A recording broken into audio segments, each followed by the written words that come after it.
Hello, hello, hello. How are you guys doing today? Okay, so this video is a little bit different than what I usually do over here. I just kind of want to have a conversation with you guys. I want you guys to leave me your thoughts in the comment section below. Today I want to talk about Mikayla Nogueira and her new brand, Point of View. I also want to talk about the opposing points of view with Mikayla Nogueira, those people that love her, those people that greatly dislike her, those people that are critical of her for her lying about sponsorships or lying about mascara or her dishonesty as a reviewer that she has been accused of. People that take issues with her using lots of filters, on and on and on. There's a lot of issues that people have been critical of, and rightfully so, I believe, of Mikayla Nogueira as a makeup reviewer. I also want to talk about this idea of cancellation, and this is really kind of the bigger picture of what I want to talk about today. Like, will Mikayla Nogueira be canceled? Because I think that that's one of the questions we ask today. Like, when we talk about people that have gone through major scandals, like, why do they still have a career? You know, when people ask about, you know, James Charles, whenever I cover him, I always get at least one comment. Somebody's like, why does he even still have a career? And honestly, I think by and large, the people that take issue with James Charles, I think that's a lot of the question that people continue to ask, at least on my videos. People continue to ask me that, like, why does he even have a platform? Why does he continue to have a career? So I kind of want to talk about this idea of cancellation, something that I don't necessarily really believe in, but I also want to talk about, do I believe that Mikayla Nogueira will be canceled ever? Do I think that there's some scandal out there? Because my opinion about that has kind of changed a little bit. So I want to talk about all of that, but I want to explain to you how this idea for this video even came to be, because I have like 4 other videos that I was going to make for this channel. So while I'm putting my lip treatments on, let me get into this. So last night, I was talking to my friend Nikki on the phone. Not many people in my personal life watch my videos or even know who the people are that I'm talking about in my videos. My husband couldn't tell you anything about any of the people that I know. In fact, it was funny years and years and years ago when we met Shane Dawson in Las Vegas. And I, introduced Shane, and my husband, Alex, was like, so what do you do for a living? He had no clue who Shane Dawson was. He might know like 1 or 2 people that I've talked about in the entirety of my 8.5 years of being on YouTube, but by and large, he doesn't really know these people. My friend Tanya knows some of the people because back in the day, she would ask me questions when I first started doing drama about this person, or she would watch one of my videos. But by and large, most of the people that are in my personal life do not watch my videos. Like Tanya, even my best friend, she'll say, I talk to you every single day on the phone for like an hour. I don't need to watch a video when you're going to repeat exactly what I just, So most of the people in my personal life don't watch my videos. And in all honesty, most of them don't really care about the influencer world or the people that I talk about. They have like no interest in it whatsoever. But my friend Nikki does. And my friend Nikki is somebody that she'll ask me what I think about things from time to time. Many times we have opposing points of view. She'll explain things to me.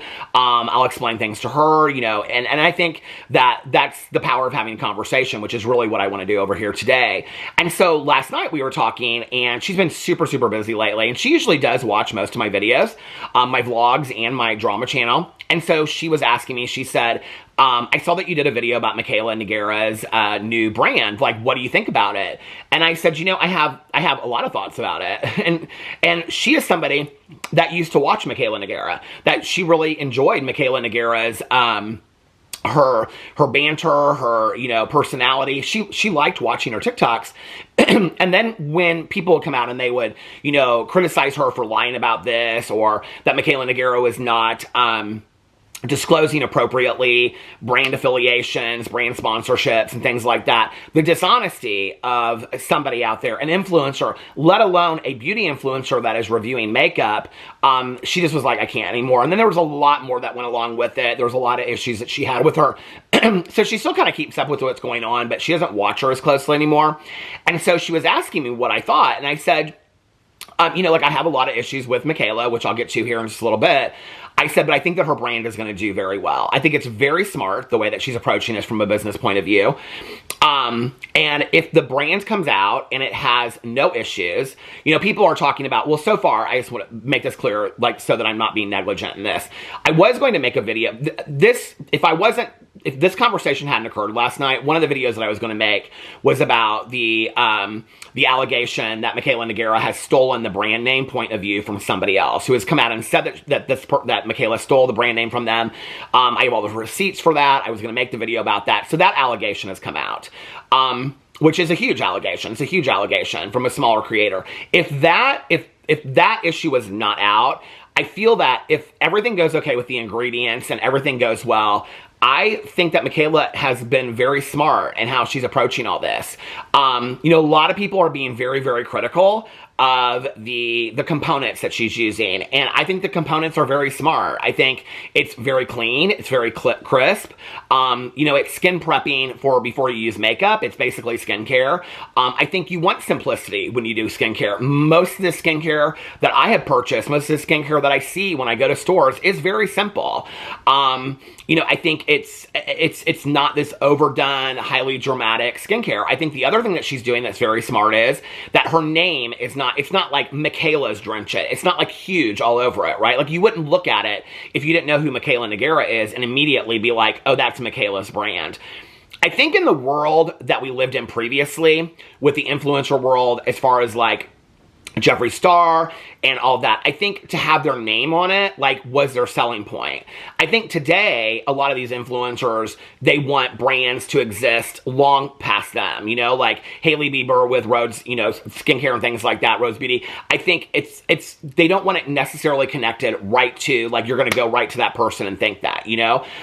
It's even with, like, Lady Gaga, House Labs. I think that they're kind of going off a little bit. Manny MUA with Lunar Beauty was actually very smart to do that, because a lot of people would, you know, it's not like most people didn't know that Manny was the one that was behind it, but it was a product and it was a brand that stood on its own without it being Manny MUA. Does that make sense? So I think now that we've gotten away from the influencer brand, I think the fact that Michaela, it's like with James Charles and the Painted brand. I think if James had come out and, you know, called it James Charles this, Sisters or whatever, I don't know that the longevity of that brand would have done very well. So I think it's very smart that she's like, it's her, you know, and I need to make a correction, because somebody said to me that in one of her TikToks, she said that she's not the CEO, that she's coming out and being very honest about this from the beginning, that she's not the CEO, she's just the founder. So I wanted to make that clear, because apparently she came out and said that.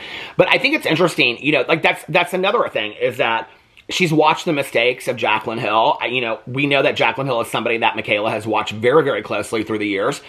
And she's watched the mistakes that happened with Jaclyn Cosmetics. And so Michaela is coming out and she's addressing all these issues before they come out. I was watching this TikTok yesterday that somebody sent me, where she's coming out and she's talking about the double processing that they do. She's talking about the ingredients in it already. I mean, she is beating everybody to the punch with the questions that they're going to have.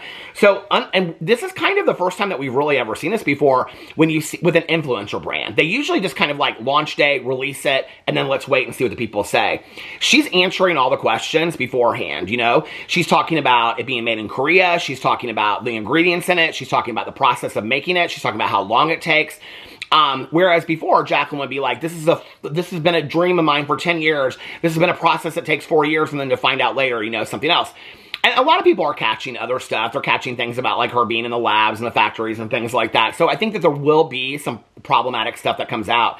But by and large, I've seen a lot of people so far say that they have high hopes for the skincare, and that they think that it's going to do well, and they think that it's going to be a reputable product. I think the other thing, and like, this is what I was saying to my friend last night. Now, when I'm saying these things, you have to remember, I'm putting aside the issues that I take with Mikayla Nogueira, okay? And just trying to be open-minded and having an open-mind conversation about this. I do not think that Mikayla Nogueira is stupid. I think that back in the day, some people got to the top by being lucky. I don't think that we live in that world anymore. I think that we live in the world where you can get lucky off of one viral TikTok, but to stay there and have longevity like Michaela has had, I think you have to be rather bright to do that, number one. Number two, I think that she has a very smart, very savvy marketing PR team behind her. I think she has a lot of people that she's sitting down with, having regular meetings with, that are telling her. I think this is one of the mistakes, and I think she's even referenced it before. Like, she'll talk about her PR team or something. Somebody sent me something so she's referenced having a PR marketing team before. This is one of the problems that James Charles, Jeffree Star, Manny MUA, Toddy Westbrook, none of them had PR people before. I would talk to all of them and I'd say, well, what does your PR person say? I don't have PR. I would say, you don't even have a PR person that you, like, hired straight out of college. that just would put out a statement for you that you had just on a retainer. No, I don't. I do it all myself. Everybody does it all themselves. I remember talking to them back in the day, and they would say, somebody would say, well, Toddy doesn't have any PR people. Jeffrey doesn't have any PR people. None of them had PR people to put out statements, which I think is one of the reasons why their addressing of scandals was done in such a disastrous way, because they didn't have people that were leading them through that. I think Michaela has learned from that mistake. Michaela has learned from the mistakes of the people that came before her. So I think that she is approaching like every question that anybody can have. Unless this product comes out and it's got mold and fungi in it or something like that. It's like the Last of Us fungi season 3, the Michaela brand. Unless it's something so over the top like that she really does not expect. And I do believe this. I do believe that if that were going to be the case, that Michaela would not put out that product if she thought that was a risk. In retrospect, we now know that Jaclyn Hill did not own Jaclyn Cosmetics. I don't know that she was in the decision-making factor of putting out the lipsticks. But I think Michaela has enough control in the situation that if there were something funky about the skincare, I don't think she would put it out. I think she would say, we're not going to do this because my name is on this, and I'm not putting this out, and I'm not ruining my career over this. So you better fix what you're going to do, because this is not going out until it is perfect. I think that Michaela, that's a part of Michaela that, it was interesting, and I'll tell you when I found this, okay, is that Michaela is the perfectionist that plays into not being a perfectionist. And the time that I caught it was when she was in her bed. This was last year sometime when she was talking about a lot of the issues in her life. And she was talking about ordering, I think it was McDonald's, and she was in her bed eating McDonald's. And she was sitting there, and she was talking about, like, how sad she is and how, like, the last year of her life has been so sad and whatever. And I was reading through the comments, and a couple people commented, and they said, even to set this up, this contrived setting up, it's not like you just, like, filmed your camera. Like, you just took your phone and was like, you guys, like, I'm eating, like, fries. Like, she had set up a ring light in her room to have this, and set up the phone, like, in a tripod to film the TikTok while she was in bed. She wanted the perfect lighting and everything to set the mood for that. What that tells you is, okay, even when she's trying to convey a very real moment, it's even contrived for her, which I think has a little bit of perfectionism to it, that idea of perfectionism. So Michaela is not somebody that is going to put out, she's not going to be Jaclyn Hill 2.0. She just isn't. She is not going to put out a product that is going to bomb. And I will be completely surprised if this product comes out and people are putting it underneath, microscopes and finding this and finding that in it. And I think if that happens, I do think she'll come out really quickly and address it. Because it seems to me like she's been putting TikToks out, Instagram Reels and stuff. She's like addressing everything before it could possibly happen. It's like somebody says something in a video or a reaction, and then the next day she's answering 5 questions that could be around that. It's like she's answering every question that could possibly come up before the product comes out.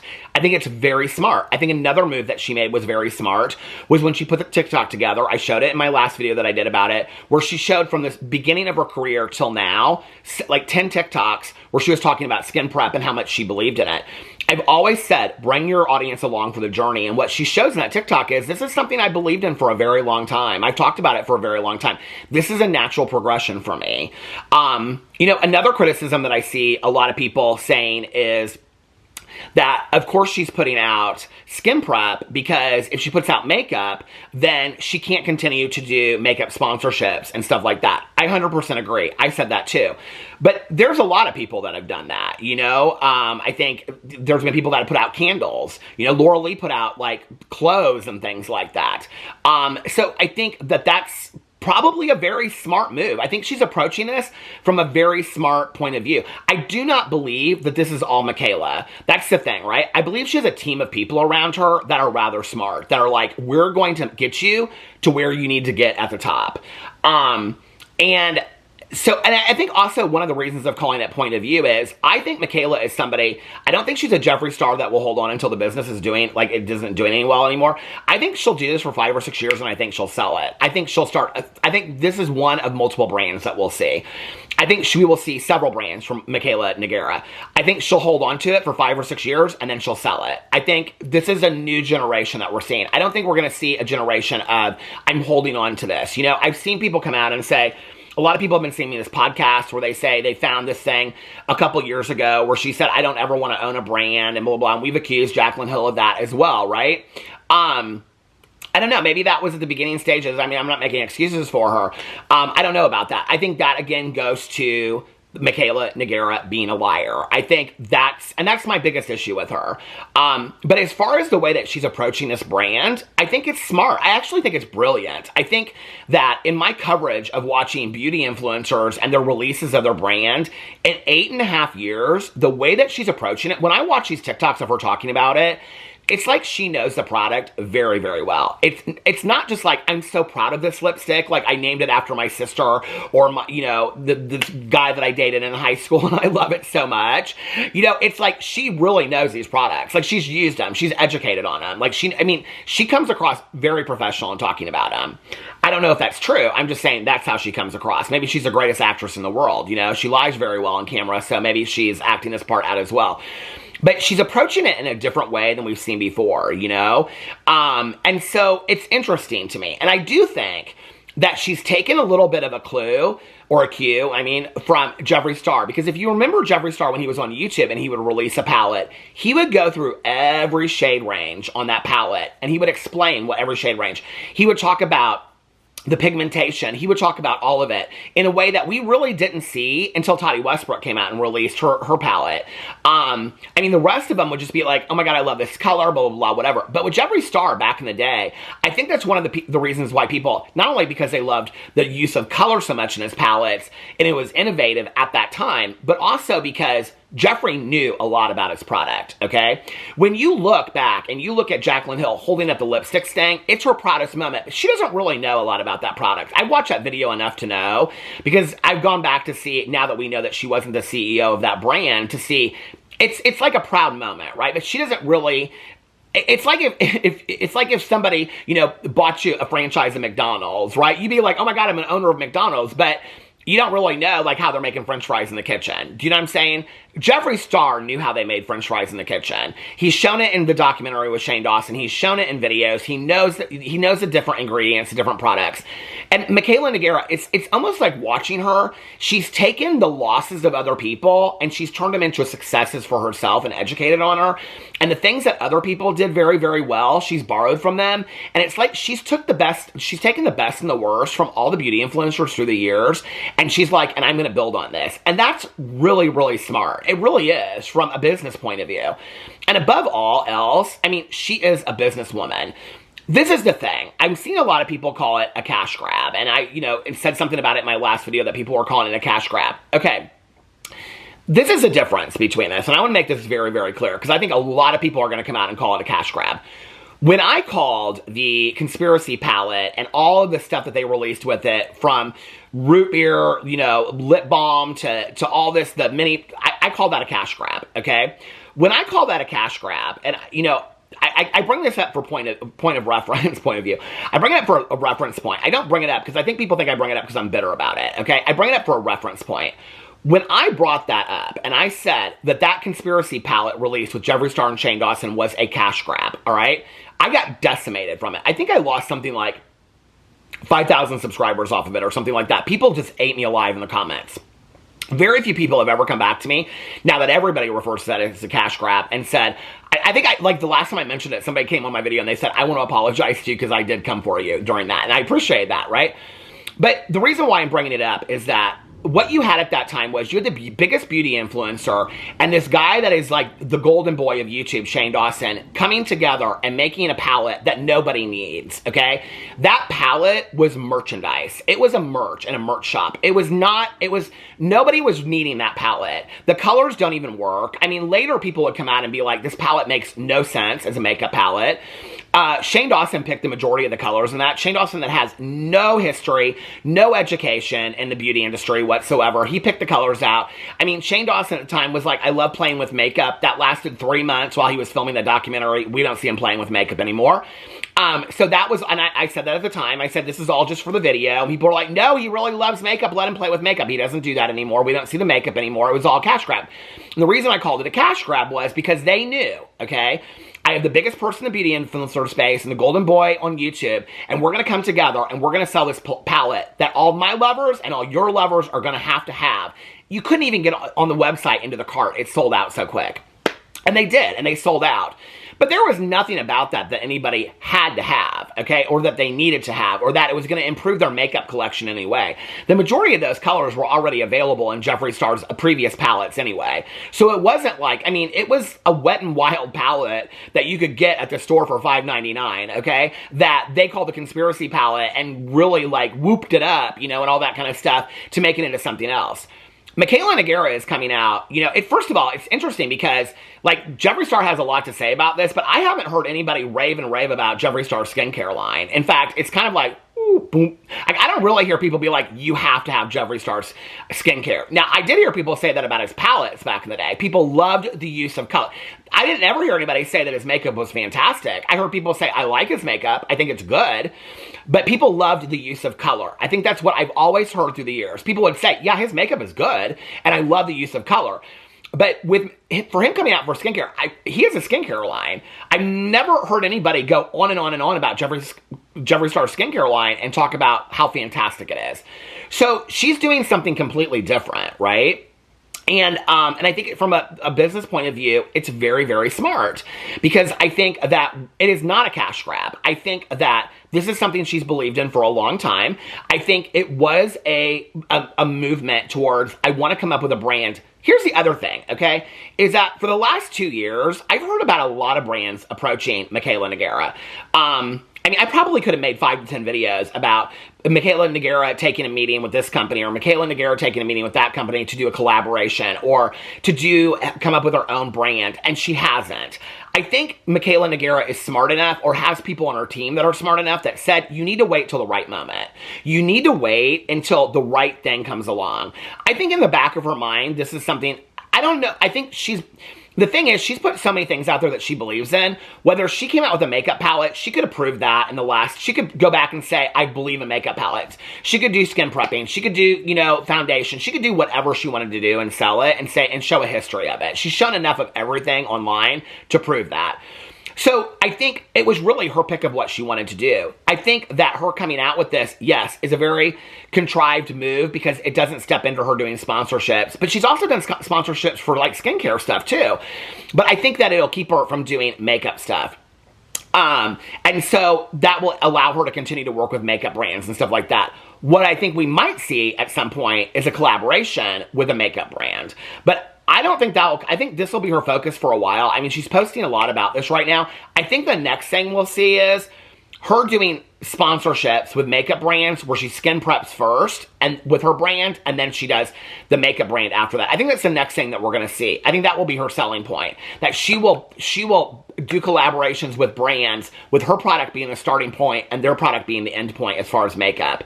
That's something we really haven't seen in the beauty influencer space before. Some brands have done it. Like when I talked about this last time, people were like, no, other people have done that. But not as an influencer, people showing it this way and collabing with other brands. So I think it's a little bit different.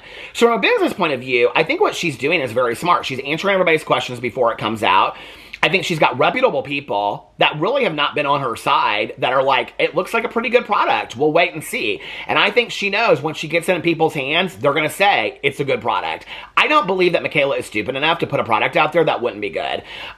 So we'll see. The thing is, we have a lot of history. We have the lipsticks with Jaclyn Hill. We've got other products that have come out that have had issues with them as well. And so Mikayla knows that. I mean, we all remember the history of all those things if you followed it this hard. Then it brings up to this idea of who is going to buy this product. So when I was talking to my friend last night on the phone, we were having this whole conversation, talking about cancellation, whatever. Because, you know, this is a really interesting conversation because as many people that are critical of Mikayla, because there's a lot of people that still love Mikayla. And that is true. That is 100% true. Obviously, she wouldn't still get the numbers that she has. She wouldn't be releasing a brand. I've always said, you don't start a brand and release a brand when you're on the down. You release a brand when you're on the up. And she did that. So she knows her numbers are good on the back end, right? And she's still getting millions of views. She's still getting sponsorships. She's at the top of her game, or she wouldn't release this brand. You're not going to release a brand just for it to die and wither away and not do well. So she knows she's going to do well with this brand, which means that her numbers are doing well. There's a lot of people that still love Mikayla Nogueira and excuse her away. So then that brought me in this whole idea of like cancellation and talking about cancellations, and it's an interesting conversation. So for those of you that don't watch my videos regularly or know that I have this stance, I'm not a big believer in cancellation. I think that we talk so much about cancel culture and cancellation, and I am very much of the belief that cancellation is where you no longer, like, I think cancellation in our world today looks very similar to Kevin Spacey never working in Hollywood again. Can't get a job, nobody will put him in a movie, nobody really wants to talk about him, nobody will invite him to a party, he's done. Kevin Spacey is done. That looks like cancellation. But still on that level, Kevin Spacey has enough money that he probably would never have had to work again 10 years before he was, that all the allegations came out. He would never have had to work again financially. So is that really cancellation? Cancellation to me looks like you can't film another TikTok. You can't film another YouTube. Nobody's going to watch it. You have no platform. Nobody is coming to you. I mean, you literally lose it all. I would say, and it's interesting, the closest I have seen to cancellation since I have started in 8.5 years, I was actually thinking about this the other day when I was talking about cancellation in some video, and I got done, and I was like, no, that's actually not true. There's one person I actually think is the closest to cancellation, and that is Def Noodles. And it's interesting because Def Noodles is somebody that I think really did it to his own career. I think Def Noodles is somebody that ruined his own career by doing this and saying that and coming for his audience and not taking accountability, then coming out later and then trying to correct it and then going back and doing the same thing. It just was a mess. And I don't think that many people were invested in Dennis. I think they were invested in Def Noodles, the commentary channel, and I think it destroyed him. I think that's the closest to cancellation that I've seen. But cancellation to me looks like nobody's watching your videos anymore, nobody's watching your TikToks, and you have to start thinking about, what am I going to do on the side, because this is no longer financially supporting me. When we're talking about people like James Charles, okay, that there are people buying his products, people viewing his videos and his TikToks, people that don't even know what happened to him, let alone people that have forgotten or don't care. That does not look like cancellation to me. So when he comes out with an article that says, please uncancel me, please uncancel you from what? Because you were never canceled to begin with. Shane Dawson talks about cancellation, but Shane Dawson has a podcast that he puts out that gets 1 million views a video, okay? And that's getting sponsors on those podcasts. It's a lot of money he's making. He has a working ranch in California and a working farm in Colorado. Those are at minimum a couple $1 million homes each, okay? And he puts out one podcast. I don't even know the last time he put out a video on his Shane channel. So he has just his podcast. So he does very, very well. That does not equate to cancellation for me. It's not like tomorrow Shane Dawson's like, should I go up to the local Chili's and fill out an application? To me, that's what cancellation looks like. On a social level, the court of public opinion, it might feel differently. But cancellation, where you would never have to work again, and you would be totally fine to live in one of your 2 homes and raise your family, that doesn't feel like cancellation in a world that we live in today, where people are working 2 to 3 jobs to put food on the table and can't even afford groceries. That doesn't really feel like cancellation. It probably feels like that to those people from a social point of view. And then Jeffree Star, thriving career, lots of money, all this kind of stuff. And so, do I believe in this idea of cancellation? No, I really don't. I think the idea of cancel culture is 100% bullshit, if you want to know the truth. I don't think there's really anybody that's that canceled. In fact, Dennis is still making videos on his Def Noodles channel. So how canceled is that, So then it brings into question, will Michaela, because people keep on asking you, do you think Michaela will be canceled? Do you think Michaela will be canceled? And when you look at situations like the James Charles situation with the sexual allegations, the predatory allegations, and then you look at Jeffree Star and the racist allegations and him being involved in the Davi Vanity situation, all this kind of stuff. This is going to stop in a second. Hold on. Okay, and Jeffree Star coming out, and then there was the allegations of Davi Vanity stuff from back in the day, or his involvement with Davi Vanity, and allegations that came out before that of him, in the early days when he was doing music and things like that. And then there's been allegations of current racist behavior. There's been allegations of him, how he talks to people. There's all the footage online of how he talks to people in TikTok lives, and I mean, there's so much with Jeffree Star that if Jeffree Star, and this is where it's so interesting to me, because Jeffree Star always says, people always want to make me the villain of the YouTube or TikTok. Nobody wants to make Jeffree Star the villain. He wants to be the villain. I think whenever he says that, he's like, it's basically when he says, everybody wants to make me the villain. Basically, what you should translate that to is, please make me the villain. Jeffree Star has always wanted to be the villain. If you look at his photo shoots, he looks like a Bond villain. That's what he wants to be. He's always wanted to be the villain. And the reality is he's not. Because if he really were the villain, then he would be gone. They would be done with it. And then all good would win, and all of the really honest influencers would be the ones that are rising to the top and things like that. So you have those things. You know, you have Shane Dawson and all his allegations. I mean, there's Colleen Ballinger and all her allegations, and she's still getting 40 to 50,000 views a vlog. So, do I think that Mikayla Nogueira is going to be canceled? No, I do not believe that she is. I think that she will not be at the top, but this is what I think will happen. We live in a world today where people have short memories as far as these allegations, number one. Number two, the era from Dramageddon 1, and I remember that starting, to the end, okay, where it was all this mass stuff that happened, was such saturation. And I said this in a video the other day, that if James Charles came out with it, if something else came out, I don't think many of us would be surprised. We'd just be like, well, there's James. I think that's why so many of his friends at the time were just like, well, if you knew James, like Manny said to me on the phone, if you knew James, you would know he's not like that in person. Well, he is like that because there was evidence of it, and he came out and self-proclaimed in a video. So we do know that James is like that. But I think at that point, his friends were so used to it. I think that Toddy wasn't used to it because that's not the circle that Toddy hangs around. So to see Toddy sitting in a birthday dinner where James is acting entitled that he can have any man, gay or straight, I think she had seen enough of it and she had it. I think in talking to Jeffree Star, I don't think that was surprising to Jeffree Star because I think Jeffree Star has been around that a lot. In fact, I think Jeffree Star is somebody that believes that he can have anybody that he wants to. I mean, he never really talks about dating gay people. He always talks about how all these straight men are dipping into his DMs. It's really not a whole lot different than James Charles, but nobody cares. And Jeffree Star still has a thriving career, and James Charles still has a thriving career. So do I think that Mikayla Nogueira will be canceled for lying about mascara and being dishonest about FTC guidelines and sponsorships? 100% not. I don't think people really give a shit.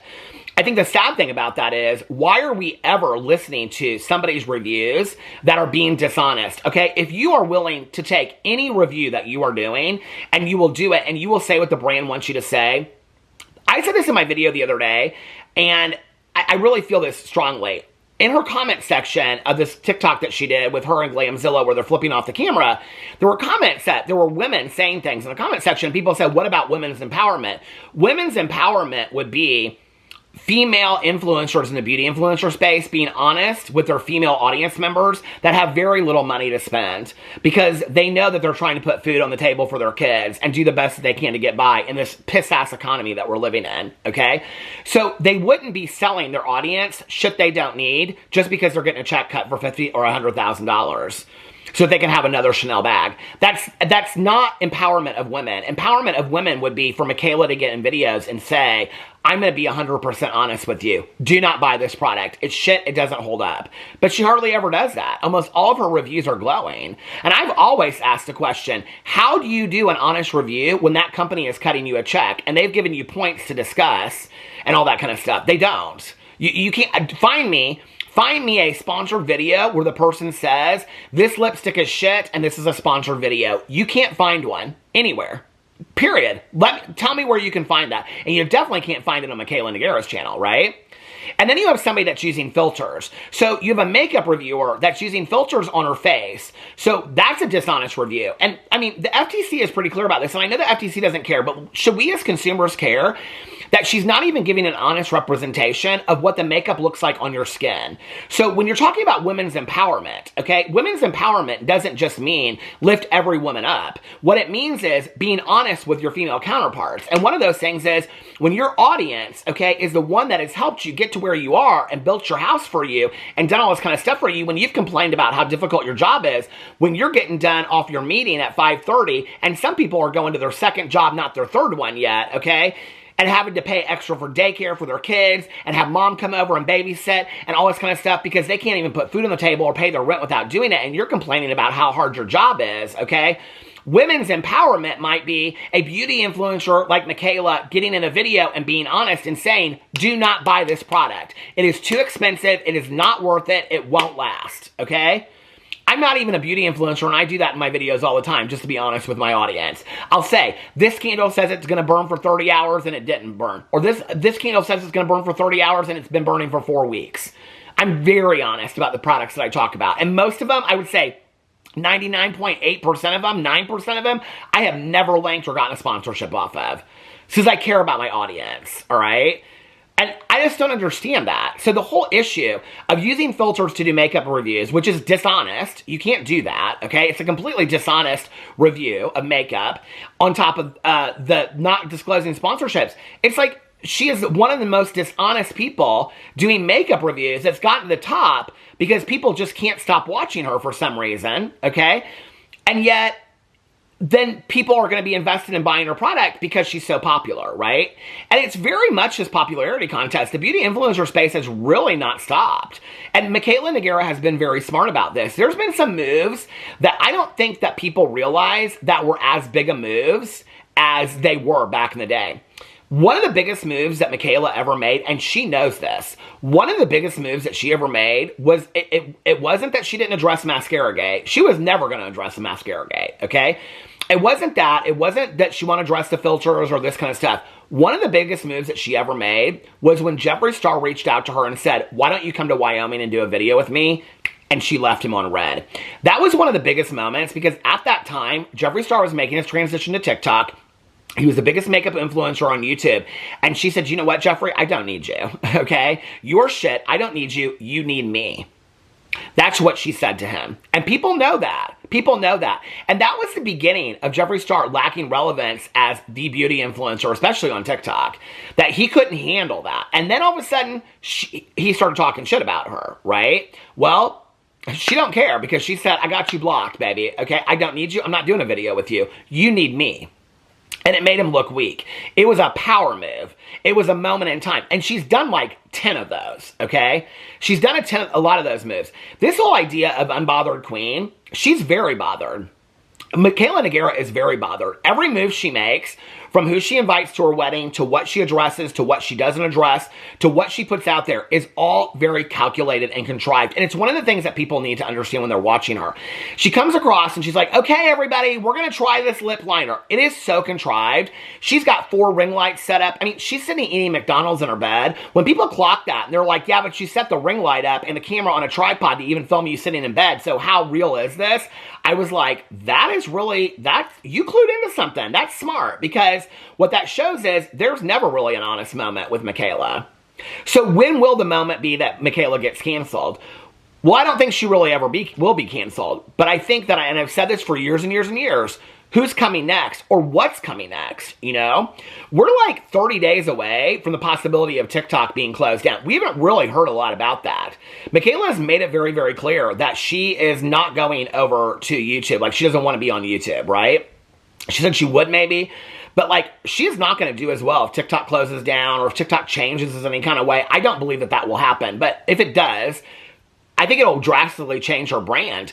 I think there's somebody out there right now that's on the rise up that's probably, you know, 18 years old, working at Sephora, already taking a look at what Michaela's doing wrong, what Jeffree's doing wrong, and all these kind of people, and they're going to be the next one. And when they come along and they're getting all the views and people are listening to them and they're coming out with all this kind of stuff, then Michaela will be a little bit lower. Then she'll be asking her to come out there and do a video with her, and that person, they'll learn it the right way. What they'll say is, you know what, maybe I need to think about this. Maybe Michaela effed up with Jeffree, because they're all learning from the people that came before them, right?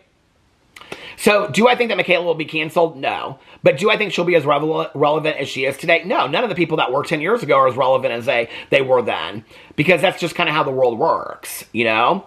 But don't ever forget this, too. And one of the things that I love every single year at the Oscars is there's always like an actor or an actress, right? That from years and years and years and years ago was very famous and then has a resurgence that comes back and does a role that like gets them a best supporting actor or actress role or best supporting actor or actress role, right? That we haven't heard from 30 years. And it completely reinvents their career, you know? Pamela Anderson in The Last Showgirl that just happened this year. This is the thing that none of these people think about, right? The Mannies and the Lauras and all this kind of stuff. And the Jeffreys, they don't think about this. If they were to really reinvent themselves in a way that people would pay attention to and listen, they could reinvent their career and be at the top of the game, even above Michaela. But they aren't really listening to that because they're so trying to hold on to what they had before and what that looked like without taking a look and saying, it could look completely different. It could look a completely different way than it looked before, and I could reinvent myself all over again because what you're doing isn't working necessarily as great as it used to. What's the loss in reinventing yourself completely? Anyway, let me know what you think in the comment section below. I love you guys, and I will see you tomorrow. Bye.